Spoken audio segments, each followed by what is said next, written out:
E aí, meu querido, minha querida, na graça, como é que você tá? Hoje nós estamos continuando uma série que eu comecei ano passado e eu não consegui dar continuidade, mas a gente vai dar continuidade esse ano, que é a série Fundamentos da Fé Cristã. E hoje eu tô com um tema muito especial, um tema que eu gosto muito, que muitas pessoas mistificam demais e na verdade é algo tão simples e deve ser uma prática tão constante na nossa vida com Deus, que é jejum. Então, se você quer aprender como fazer um jejum de verdade, fica até o final desse vídeo que eu tenho certeza que você vai sair daqui transformado, ou pelo menos inspirado, provocado a colocar na sua vida diária com Deus, jejum. Antes de mais nada, se você chegou a esse vídeo e você não é inscrito nesse canal, por favor, se inscreve agora, não perde tempo, porque isso fortalece meu trabalho e você vai conseguir receber com exclusividade mais conteúdo sobre fundamentos da fé, sobre vida cristã do cotidiano e uma série de mensagens, uma série de materiais que a gente tem aqui no nosso canal. Isso com certeza vai abençoar não só a sua vida, mas outras pessoas, então já compartilha esse material. Agora, sem mais delongas, vamos para de fato o que é jejum. Se eu pudesse dar uma definição sobre jejum, jejum nada mais é do que se abster-se de alimento no objetivo ou com o propósito de dedicar aquele tempo e aquele período com Deus, na sua vida devocional, numa busca mais profunda pelo Espírito Santo. Se você não tem essa prática, significa que sua vida é uma vida capenga? Não, não significa que a sua vida é capenga, mas é como se você andasse de carro e só estivesse na primeira marcha, na segunda marcha e não avançasse, não conseguisse usar toda a potência do motor, toda a potência da fé cristã, toda a potência que nós podemos colocar na nossa vida com Deus. E qual que é o propósito? Se o jejum é abster-se de algo para buscar a Deus, existe um porquê. É para nós submetermos a nossa carne ao Espírito. A Bíblia vai dizer que todos os dias, constantemente, a nossa carne e o nosso espírito lutam. É uma guerra infindável, como diria a canção da Luma Eupídio. Paulo vai dizer, o bem que eu quero fazer eu não faço, e o mal que eu não quero eu faço. Existe uma luta dentro de nós. E como que nós conseguimos vencer essa batalha? Como nós conseguimos subjugar a nossa carne? Através de jejum, através de oração, através da leitura da palavra. E o jejum é uma arma poderosa. O texto base que a gente vai utilizar para falar sobre esse assunto está lá em Mateus 6, 17 e 18, e eu vou ler aqui. Porém tu, quando jejuares, unge a tua cabeça, lava o teu rosto, para não pareceres aos homens que jejuas, mas a teu pai que está em secreto, e teu pai que vem em secreto te recompensará. Quando nós falamos de jejum, nós estamos falando sobre colocar uma roupa de saco, ficar com aquela cara triste e demonstrar para as pessoas que nós estamos num período de jejum, um período de abstenção de alimento? Não, pelo contrário. É para nós vivermos o dia como se nada estivesse acontecendo. As pessoas não podem ficar nos questionando. Você está de jejum? O que está acontecendo com você? Por que você não quer comer? Não, é porque eu estou sofrendo, eu estou me autoflagelando. Não, não é sobre isso.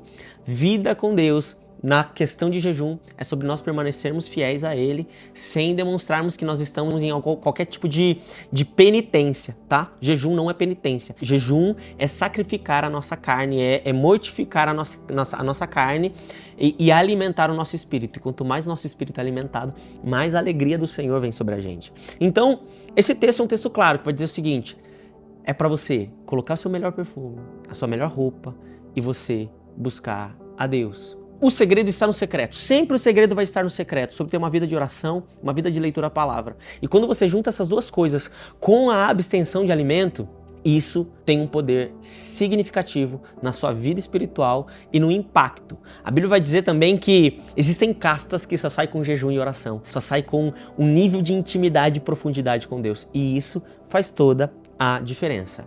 Algo que eu preciso dizer é também o que não é o jejum. Muita gente classifica jejum como um propósito, como promessa. E não é. Jejum é uma prática da vida ordinária do cristão. E não se assusta com esse termo ordinário. Ordinário nada mais é do que a vida devocional, a vida cotidiana. Propósito tem um outro fim. Eu digo para você que o jejum e propósito são coisas parecidas, mas são diferentes. Existe jejum de celular? Não. Não existe jejum de celular, existe um propósito, você se abster. Na prática, talvez resulte no mesmo objetivo ou tenha os mesmos resultados, mas o jejum, ele é uma dieta. Quando a gente vai falar com um nutricionista ou vai fazer algum exame específico, nós precisamos estar de jejum. É uma prática em relação à nossa alimentação. Então não confunda isso. Mas não significa que se você tirar o seu celular ou se abster das redes sociais ou de algum alimento específico, que isso não vai fazer um impacto na sua vida. Pelo contrário, tudo que é em excesso não faz bem, e todas as vezes que a gente renuncia a algo para mortificar nossa carne com esse objetivo, tem um poder muito forte dentro de nós e naquilo que vai acontecer ao nosso redor, na atmosfera na qual a gente está inserido. Então não deixe de fazer um propósito, não deixe de jejuar, tá ok? Tamo junto? Agora,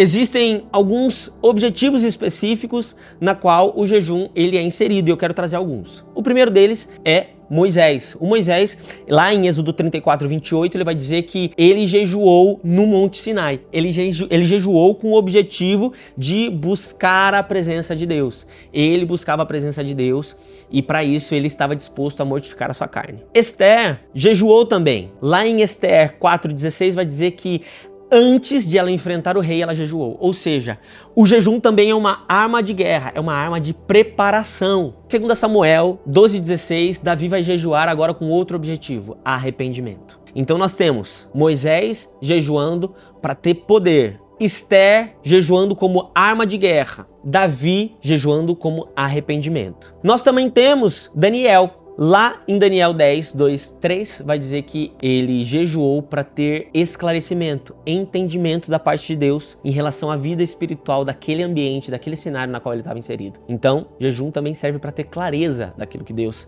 tem para as nossas vidas. Jesus também jejuou 40 dias para iniciar o ministério. Então aqui a gente fala que o jejum ele também serve como uma ferramenta para você iniciar um projeto na sua vida, para você startar, para você se consagrar, se separar. E por fim, a Bíblia vai dizer também lá em Atos 13 que a igreja ela jejuava antes de decisões importantes. Aqui a gente tem um panorama geral do que o jejum ele faz, quais são os objetivos, as intenções, o propósito da qual você pode jejuar. Então, ter intimidade com Deus, batalhas, decisões, arrependimento, discernimento, começar um ministério e tomar decisões importantes. Se você deseja viver alguma dessas coisas ou está inserido numa atmosfera, num tempo, num ciclo em que precisa tomar decisões ou precisa enfrentar uma certa situação, o jejum ele precisa fazer parte da sua vida.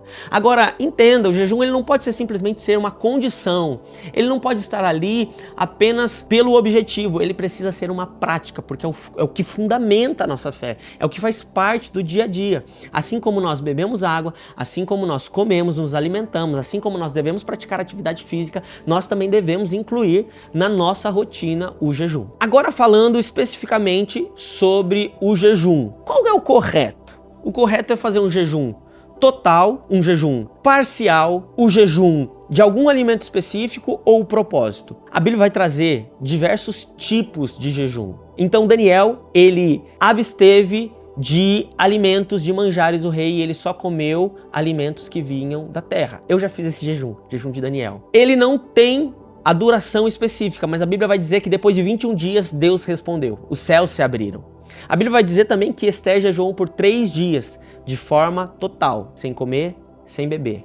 Jesus também faz isso. Só que a verdade é que você pode utilizar dessa ferramenta poderosa que é o jejum da forma como te convém, da forma como você acredita que pode ser melhor para você. Luciano Subirá tem um livro poderoso, eu vou deixar aqui o nome desse livro, e esse livro vai falar sobre a cultura do jejum. E lá ele vai trazer diversos exemplos específicos da sua própria vida. E é algo que eu concordo e eu repito, não seja extremista, não seja radical. Você nunca fez jejum e vai simplesmente pegar e se abster de alimento total. Não, começa com meio período, tomando só água, começa com algumas horas e vai estendendo até que você consiga ter uma estrutura do seu corpo físico que resista ao jejum, resista a essa prática, porque a ideia é que não se torne uma penitência, mas se torne um tempo em que você vai se dedicar a viver em intimidade aquilo que Deus tem reservado para sua vida. Então, em resumo, o jejum nada mais é do que uma prática espiritual. Ele é você se abster de alimento, você deixar de comer de forma total, parcial ou algum alimento específico, como carboidrato, como doce, com o objetivo de mortificar a sua carne e dedicar esse tempo em uma busca íntima com Cristo. Lembrando, você pode colocar um propósito por detrás. Batalha espiritual, iniciar um projeto, tomar decisões, discernir o tempo, o espaço, o lugar que você está e tudo aquilo que você já ouviu nesse vídeo. Agora, entenda, jejum não é dieta. Então, se você está numa dieta e você quer aproveitar a dieta para fazer jejum, esquece, porque a Bíblia vai dizer que Deus olha o nosso coração, Ele olha o nosso interior. Então, se você quer unir o útil ao agradável, não vai funcionar. Não adianta. Você não vai ter as respostas que você gostaria. E falando em resposta, o que é importante você entender? Que talvez as respostas que você vai ter ao fazer um jejum não vai ser aquelas que você gostaria. E é aí que entra o ponto. Jejum não é sobre você convencer a Deus. Não é sobre você bater o pé, você ser uma criança mimada, birrenta, mas é sobre você abrir mão da sua vontade para você viver aquilo que Deus tem para sua vida. E a Bíblia vai dizer que a vontade dele é boa, agradável e perfeita. Eu quero que você entenda que jejum não muda o coração de Deus. Jejum muda o seu coração e a forma de você enxergar aquilo que Deus tem para sua vida. É sobre intimidade com Deus, é sobre vida espiritual, não é sobre agradar aquilo que você deseja, aquilo que o seu coração anseia. Outra coisa que eu quero deixar aqui para você também é que não adianta nada você ter uma vida de oração, de leitura da palavra, de jejum, mas as suas atitudes e os seus comportamentos não estão sendo aperfeiçoados, não estão sendo moldados. Nós precisamos buscar a Deus a fim de que Ele transforme de dentro para fora. Entenda, os seus comportamentos precisam ser transformados. E eu quero terminar esse vídeo te provocando, não só a ter uma vida de jejum, não só a buscar a jejuar diariamente ou semanalmente, ou pelo menos uma vez por mês, mas a você buscar viver uma transformação e um tempo de intimidade com Deus. Por fim, eu quero terminar falando uma frase de John Piper, que vai dizer o seguinte: o jejum cristão é a fome do coração que o mundo não pode oferecer. É você desejar o pão do céu mais do que o pão da terra. Se você ficou até aqui nesse vídeo, eu quero te agradecer e te pedir algo. Se inscreva no canal, curta esse vídeo, comente as suas experiências com o jejum e se você puder, manda para pelo menos 3 pessoas que precisam ouvir sobre jejum e precisa ser ministrado. E a gente se vê no próximo episódio. Um abraço.